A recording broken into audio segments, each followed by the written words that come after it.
Bom dia, irmãos, paz seja convosco. Vamos à nossa 41ª aula da nossa Escola Bíblica Dominical. Espero que você esteja gostando muito desta aula, espero que você esteja aprendendo, que este ano de 2020 você teve oportunidade de estar estudando a Palavra de Deus, né? Esta é a nossa primeira aula do ano de 2021. Desejo a você um excelente ano. É o ano dos céus abertos, né? Que Deus esteja abençoando poderosamente a sua vida, sua casa, sua família. Mas vamos aprender, precisamos continuar andando com Jesus. A última aula, então, nós tivemos aí Jesus subindo a festa dos tabernáculos, né? Agora chegou a hora, né, dele subir e tivemos aí os guardas indo ao encontro de Jesus para prendê-lo. Então, agora, todo o cenário está indicando que Jesus vai ser preso. Mas, vamos lá. Evangelho de João, capítulo 7, versículo 33 e 34. E disse-lhes Jesus: ainda por um pouco de tempo estou convosco, e depois irei para junto daquele que me enviou. Haveis de procurar-me e não me achareis. Também aonde eu estou, vós não podeis ir. Então Jesus diz que tem um período ainda aqui na terra que ele vai estar junto com os discípulos, né, junto com todos ali, e ele vai voltar para o Pai. Então vai ter a morte e vai ter a ressurreição. Mas eles ainda se confundem, eles ainda não conseguem entender muito bem. Versículo 35 e 36, disseram, pois, os judeus uns aos outros: para onde irá este que não possamos achar? Irá, porventura, para a dispersão entre os gregos, com o fim de os ensinar? Que significa, de fato, o que ele diz: haveis de procurar-me e não me achareis? Também aonde eu estou, vós não podereis ir? Então, a dispersão era o acampamento de judeus no meio dos gregos, né? Então, judeus fugidos para essa região, aonde não os seguiriam. Então, eles não iam ao deserto procurar por eles. Então, eles se confundem, não entendem que Jesus está falando da sua morte e ressurreição. Então, ele diz, vai lá, né, no deserto, lá no acampamento dos judeus. Por quê? Porque lá ninguém vai procurá-lo, né? Então, era a forma mais fácil deles entenderem. Então, agora, Jesus vai falar que ele é a fonte de água viva. Verso 37 e 38. E no último dia, o grande dia da festa, levantou-se Jesus e exclamou: se alguém tem sede, venha a mim e beba. Quem crer em mim, como diz a Escritura, do seu interior fluirão rios de água viva. Então, no último dia, tinha sim um culto solene. Então, eram feitos rituais usando água para Deus dar chuva na próxima colheita. E em gratidão pela colheita que já haviam feito. Então, Jesus fala mais forte ainda. E existiam orações que usavam água. E ele compara com ele. Precisavam mais outra água para essas colheitas, né? Aqui, como em Isaías 55:1, Jesus aqui está falando da graça, da água espiritual. Verso 39 e 40, isto ele diz com respeito ao Espírito que haviam de receber os que nele crescem, pois o Espírito até naquele momento não fora dado, porque Jesus não havia sido ainda glorificado. Então, os que dentre o povo tinham ouvido estas palavras diziam: este verdadeiramente é um profeta. Então, João está escrevendo muito depois dos acontecimentos, né? E ele explica que ele disse com referência ao derramamento do Espírito Santo. O fato do Espírito Santo não ter sido derramado não quer dizer que ele não estivesse agindo. O Espírito Santo continua agindo no Antigo Testamento e no Novo Testamento. O que temos é um derramamento especial e capacitador que vai acontecer sobre os discípulos de Jesus no Pentecoste. Então as pessoas precisariam crer nele para poder receber este derramamento do Espírito. Agora, eles relacionam Jesus com um profeta. Lá em Deuteronômio 18:15, os judeus esperavam este profeta, descrito por Moisés. Uns acreditavam que existia o profeta e o Messias era outra pessoa, e outros de que o profeta era o Messias. E essa multidão relaciona Jesus com o profeta, mas não sabemos de qual corrente eles eram, né? Ou o profeta ou o Messias. O fato é que a multidão começa a olhar Jesus de uma forma especial. Verso 41, 44, a palavra de Deus diz: outros diziam, ele é o Cristo. Outros, porém, perguntavam, porventura o Cristo virá da Galileia? Não diz a Escritura que o Cristo vem da descendência de Davi e da aldeia de Belém, donde era Davi? Assim houve uma dissensão entre o povo por causa dele. Alguns dentre eles queriam prendê-lo, mas ninguém lhe pôs as mãos. Então eles buscavam informação na compreensão popular. Eles pensavam que Jesus tinha nascido na Galileia, mas nasceu em Belém. Eles fugiram para o Egito, lá na Galileia. Uma parte cria que ele era o profeta, outra parte que ele era o Cristo, e outra parte que ele não tinha credencial nenhuma para ser Cristo, né? O Messias. Então houve um debate entre eles por esta causa. Então, o alto nível agora da descrença, verso 45 e 46. Voltaram, pois, os guardas à presença dos principais sacerdotes e fariseus, e estes lhe perguntaram, por que não o trouxestes? Responderam eles, jamais alguém falou com este homem. Uns creem e outros não. Na visão dos guardas, Jesus não estava cometendo nenhum crime que fosse possível a prisão.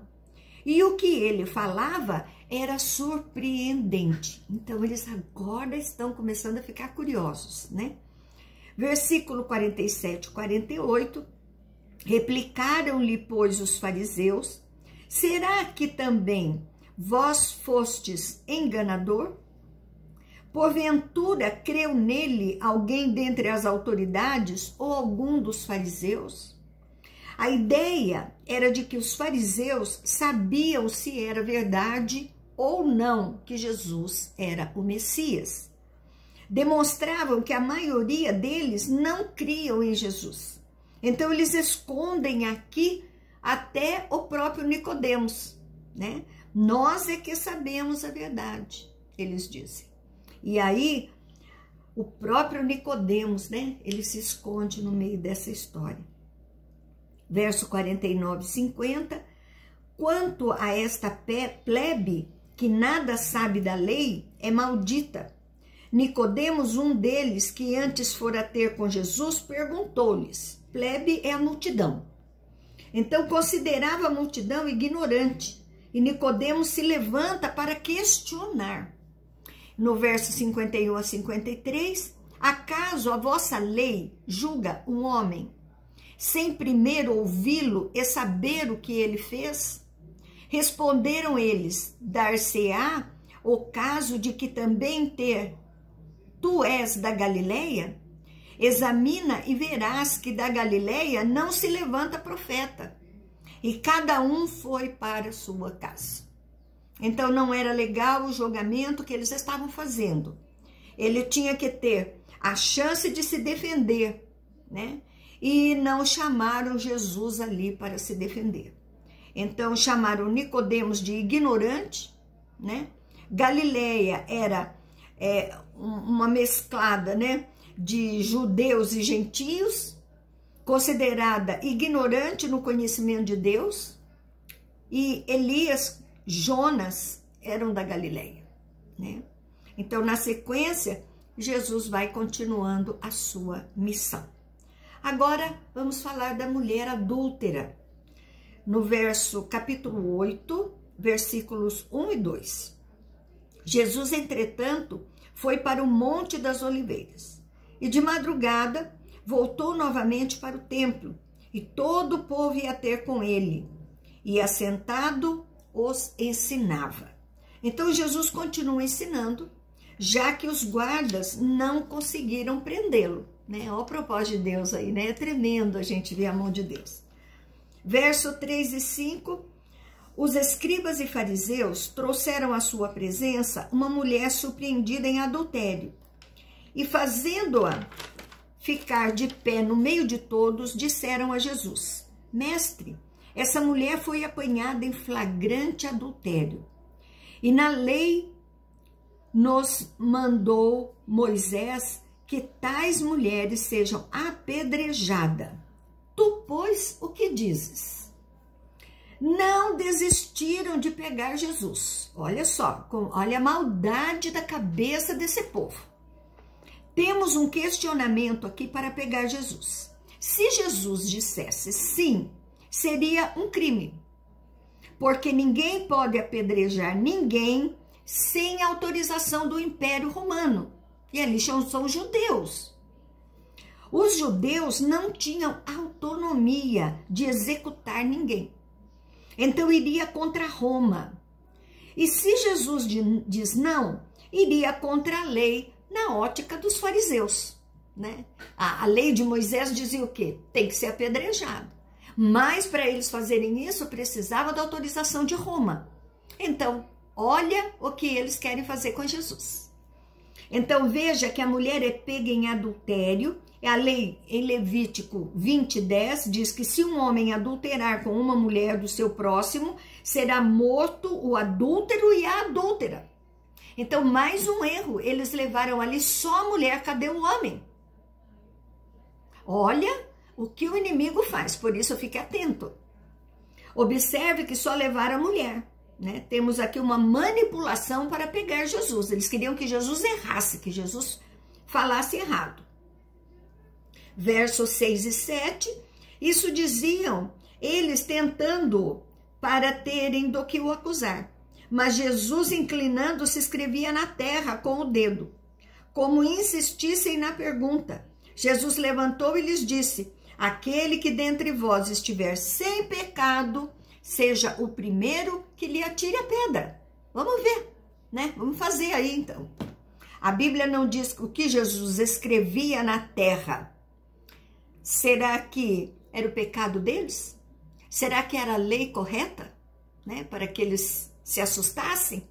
Então, nem sim nem não, Jesus responde: a sua consciência é que vai acusar cada um de vocês, né? O primeiro que não tem pecado aí, atire a pedra. 8 e 9. E tornando-o a inclinar-se, continuou a escrever no chão. Mas ouvindo eles esta resposta, e acusados pela própria consciência, foram se retirando um por um, a começar pelos mais velhos até aos últimos, ficando só Jesus e a mulher no meio onde estava. A mulher deve ter ficado parada, desesperada, né? Então o cenário agora é só Jesus e a mulher pega em adultério. Verso 10 e 11, erguendo-se Jesus e não vendo ninguém mais, além da mulher, perguntou-lhe: mulher, onde estão aqueles teus acusadores? Ninguém te condenou? Respondeu ela: ninguém, Senhor. Então lhe disse Jesus: nem eu tampouco te condeno. Vai e não peques mais. Que linda fala de Jesus. Nenhum procedimento legal foi feito. Então não tinha condição oficial de ser julgada. Manipularam a lei, né? Jesus não aprovou o adultério dela. Jesus não aprovou a forma como eles queriam condená-la. Manipulando toda aquela condição. Um homem sem punição e a mulher apedrejada. Então, eles manipularam uma condição fora da lei, daquilo que deveria ser, né? Então, eles fizeram tudo errado só para pegar Jesus. Então, Jesus só fala para ela, não faça isso novamente, não peques mais. Agora, Jesus vai falar sobre a luz do mundo, né? Evangelho de João, capítulo 8, verso 12 e 13. De novo lhes falava Jesus, dizendo, eu sou a luz do mundo.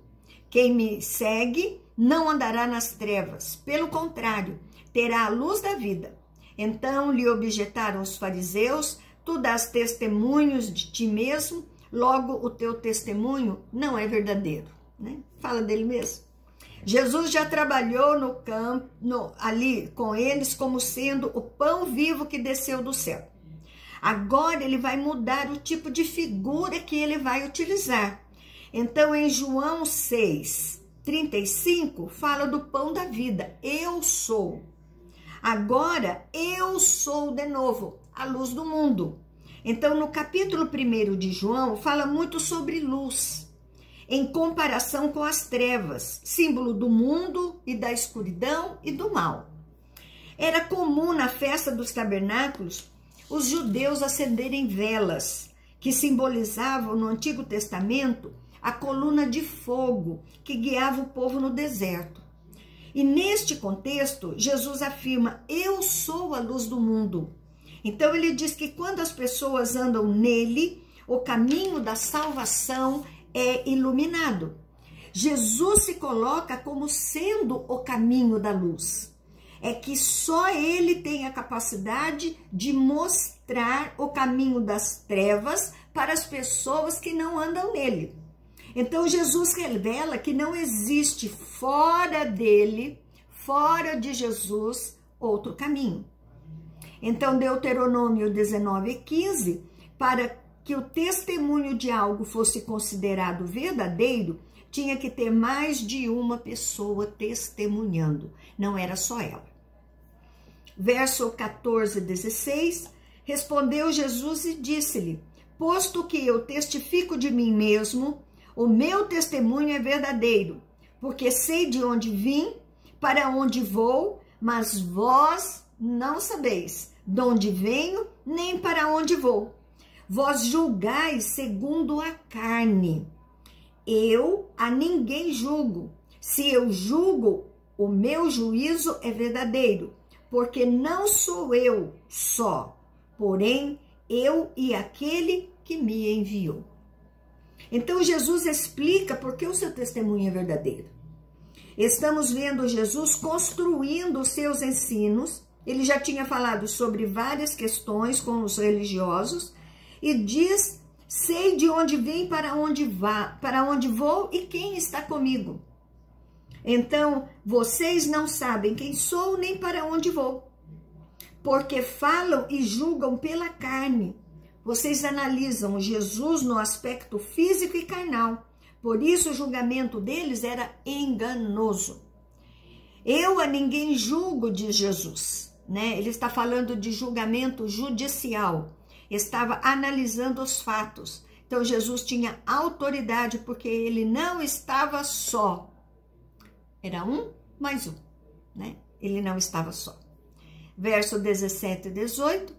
Também na vossa lei está escrito que o testemunho de duas pessoas é verdadeiro.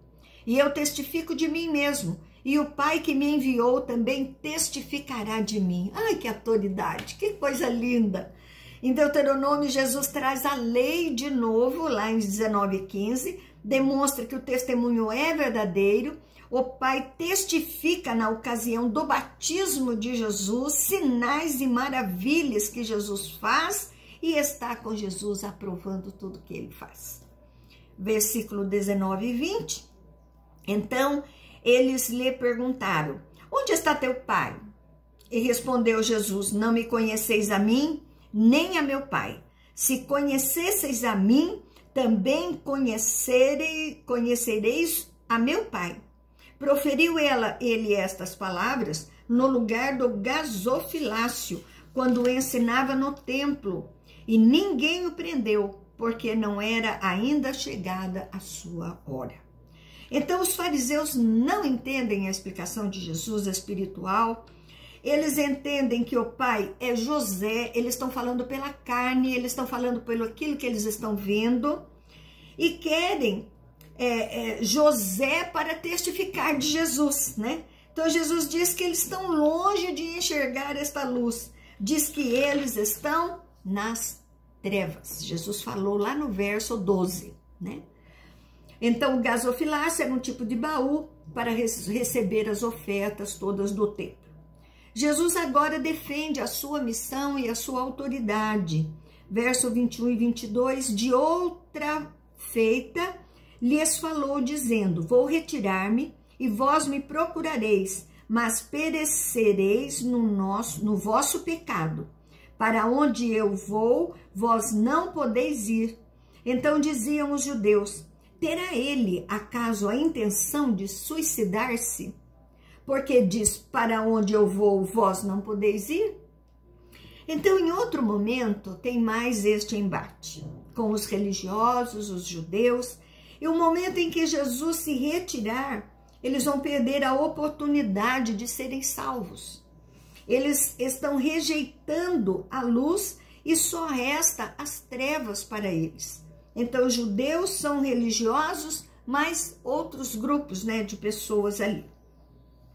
No verso 23 e 24, ele diz, e prosseguiu, vós sois cá de baixo, eu sou lá de cima, vós sois deste mundo, e eu deste mundo não sou. Por isso vos disse que morrereis vossos pecados. Porque se não credes que eu sou, morrereis nos vossos pecados. Então, Jesus fala da sua autoridade. É alguém superior a eles. Eles estão rejeitando a luz e morrerão nas trevas. Então, o encontro de Deus com Moisés lá na sarça ardente demonstra a divindade de Deus. Então, lhe perguntaram, quem és tu? Respondeu-lhes Jesus, que é que desde o princípio vos tenho dito? Muitas coisas tenho para dizer a vosso respeito e vos julgar. Porém, aquele que me enviou é verdadeiro, de modo que as coisas que dele tenho ouvido, essas digo ao mundo. Então, eles dizem que Jesus está se achando demais, está passando do limite. Jesus vem gastando o tempo explicando e eles não querem entender, eles não abrem o entendimento. Aquilo que tenho falado, coisas para vocês, que vocês saiam das trevas, eu estou explicando tudo, né? Eles querem saber quem ele é. Então escute, eu estou falando, eu estou contando para vocês. Eles estão nessa dúvida.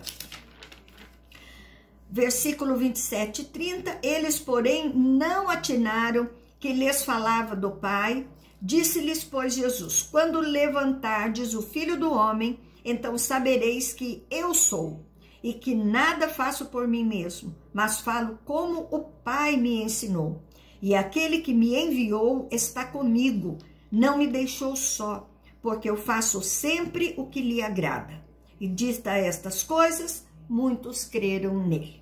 Então, nem com toda a argumentação que Jesus traz para eles, eles não entendem quem é Jesus. E que falava do Pai, falava de Deus, e eles estavam cegos espiritualmente. Quando João fala em levantardes, né? Jesus fala, levantardes, ele faz a indicação da sua morte e a sua ressurreição. E já atribuiu a eles a sua morte, que eles vão matá-lo. Eles se confundem porque não era comum chamar Deus de Pai. Então, eles acham que Jesus está falando de José. Eles continuam batendo nessa tecla. Deus está com Jesus e não com eles. João cita que mesmo antes da crucificação, muitos creram nele. Agora fica a dúvida, será que essa fé dos que creram era verdadeira? Crer, às vezes, é fácil. Acreditar, às vezes, é parcial. Então, Jesus vai dizer que crer nele é mais do que acreditar superficialmente. Amém? Nós vamos parar por aqui nesta manhã, vamos dar continuidade no próximo domingo. Espero que você tenha um excelente domingo, esse primeiro domingo do ano, né? Esteja aí com a sua família, que você esteja com Jesus, continua guardadinho, cuide de você, cuide da sua família, esteja aí de máscara, não dispense, isso é essencial para que nós não possamos ser contaminados. Use álcool gel, lave bem a sua mão. Amém? Um beijo grande no seu coração, te encontro à noite. Amém?